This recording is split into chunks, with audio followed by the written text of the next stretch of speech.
लेकिन हमारी आर्थिक स्थिति बहुत खराब है। मैंने सांसद जी से बताया कि मेरी आर्थिक स्थिति बहुत खराब है, तो उन्होंने हँस के कहा कि चलिए बहन मायावती जी से कहिएगा, वो आर्थिक स्थिति की आपकी मदद करेंगी। उत्तर प्रदेश में इस वक्त चुनावी माहौल है, जहां 2 हॉट सीटों पर उपचुनाव होने हैं। वहीं दूसरी तरफ नगर निगम के चुनाव भी इस वक्त चर्चा का विषय बने हुए हैं। ऐसे में चुनाव से पहले तमाम प्रत्याशी अपनी अपनी राजनीतिक शतरंज बिसात बिछाने में लगे हुए हैं। वहीं प्रयागराज में भी निकाय चुनाव को लेकर सरगर्मियां बढ़ गई हैं। जेल में बंद माफिया अतीक अहमद की पत्नी शाइस्ता परवीन प्रयागराज मेयर का चुनाव लड़ सकती है। शाइस्ता परवीन ने शुक्रवार को खुद मीडिया से बात करते हुए जानकारी दी। शाइस्ता परवीन ने बताया कि वो प्रयागराज मेयर पद के लिए चुनाव लड़ सकती हैं। उन्होंने कहा कि बसपा सुप्रीमो मायावती से बात चल रही है और सब कुछ ठीक रहा तो बसपा AIMIM गठबंधन से चुनावी मैदान में उतरूंगी। शाइस्ता परवीन ने मीडिया से बातचीत करते हुए ये भी बताया कि चुनाव लड़ने के लिए उनके पास पैसे नहीं है और बसपा सुप्रीमो से मिलने के बाद आगे की रणनीति तय होगी।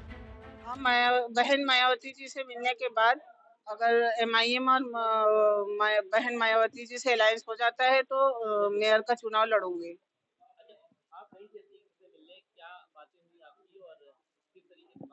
उन्होंने यही बात कही कि बहन मायावती जी से मिलिए, मुलाकात का समय मांगिए और चुनाव लड़ना है आपको। लेकिन हमारी आर्थिक स्थिति बहुत खराब है। मैंने सांसद जी से बताया कि मेरी आर्थिक स्थिति बहुत खराब है, तो उन्होंने हंस के कहा कि चलिए बहन मायावती जी से कहिएगा, वो आर्थिक स्थिति की आपकी मदद करेंगी। अभी बात चल रही है, अभी मिलने का समय मिला नहीं है, लेकिन मिल जाएगा। उनसे अभी तो यही मांग रहेगी कि पहले MIM और बहुजन समाज पार्टी के अलायंस की बात करेंगे। होता है तो उससे मेयर का टिकट लेंगे, मांगेंगे और लड़ेंगे। वहीं सीएम योगी से मुलाकात की बात को लेकर जब सवाल किया गया तो उनका कहना था कि जब मुख्यमंत्री योगी आदित्यनाथ से मिलेंगे तो कहेंगे कि उनके बच्चे बेगुनाह हैं और उन्हें जानबूझकर फंसाया जा रहा है। वहीं माफिया अतीक अहमद की पत्नी ने प्रयागराज के अधिकारियों को लेकर भी योगी सरकार के एजेंडे को धूमिल करने का गंभीर आरोप लगाया। योगी जी से मुलाकात करने के बाद हम तो यही योगी जी से कहेंगे कि हमारे बच्चों को इंसाफ चाहिए, जिसे जैसे जैसा कि इससे पहले भी आप लोग के जरिए हमने बात की थी, और अपने भ्रष्ट अधिकारियों को जांच करा लें।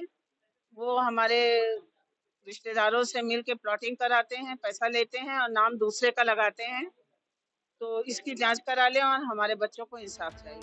दरअसल ये कोई पहला मामला नहीं है जब शाइस्ता परवीन ने सीएम योगी को लेकर इस नर्म लहजे में बात की हो।